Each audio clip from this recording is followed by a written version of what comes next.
এটা সৰু ইনফৰমেশ্যন দিবলগীয়া আছিলে। আমি এইকেইদিন অকণমান বানপানীৰ কামত জড়িত হৈ আছোঁ। আমাৰ টিম এনভিজন এণ্টাৰপ্ৰাইজ আমি 1, 2 আৰু 3 তাৰিখে আমি আকৌ এবাৰ শিৱসাগৰলৈ বুলি যাম বুলি ভাবিছোঁ। তো বানপানীটো হৈ গ'ল, তাৰ পিছত যিখিনি লগা বস্তু থাকে, ধৰক ব্লিচিং পাউডাৰ হওক, ডেটল বা বিশেষকৈ চেনিটাইজেশ্যন সামগ্ৰীবিলাকৰ বেছি প্ৰয়োজন হয় বা মেডিচিনছবিলাকৰ বেছি প্ৰয়োজন হয়। তো এইটো সময়ত খাদ্য আমি এইবাৰ এইটো ট্ৰিপত আমি খাদ্য বিশেষকৈ লৈ নাযাওঁ।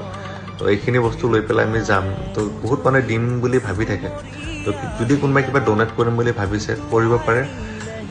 খালি ইয়াত মানে QR মই নিদিওঁ বা কেছ টকাও মই বিচৰা নাই। যদি কিবা নিজে সামগ্ৰী দিম বুলি ভাবিছে দিব পাৰে। আমাৰ office envision enterprise, Noonmati Gopal নগৰ, এনভিজন টাৱাৰ বিল্ডিং। তো তাত আপোনালোকে দিব পাৰে। আৰু মানে দিব বহুতৰ মন থাকে, কিন্তু শিৱসাগৰ গৈ পেলাই দিয়াটো সকলোৰে কাৰণে পচিবল নহয় আচলতে। মানে তো যদি বিচাৰে আহি দিব পাৰে। এইটো মই এটা জনাবলগীয়া আছিলে। আৰু শিৱসাগৰৰ মোৰ মানে বন্ধুবিলাক কৈছোঁ, যদি কোনোবাই অকণমান লাগে দিব পাৰা, মানে ভলেণ্টিয়াৰ্ছ কিছুমান যদি যোগাৰ কৰি দিব পাৰা, কাৰণ ডিষ্ট্ৰিবিউশ্যন কৰাৰ বস্তুখিনি সুবিধা হয়। মোক DM কৰিলে হ'ল, মই নিজৰ নম্বৰটো শ্বেয়াৰ কৰি দিম। লগ পাম সকলোকে। ধন্যবাদ। ভাল হওক সকলোৰে। বেয়া দিন চলি আছে গম পাইছোঁ। ভাল হ'ব দিয়ক, ভাল হ'ব। ধন্যবাদ।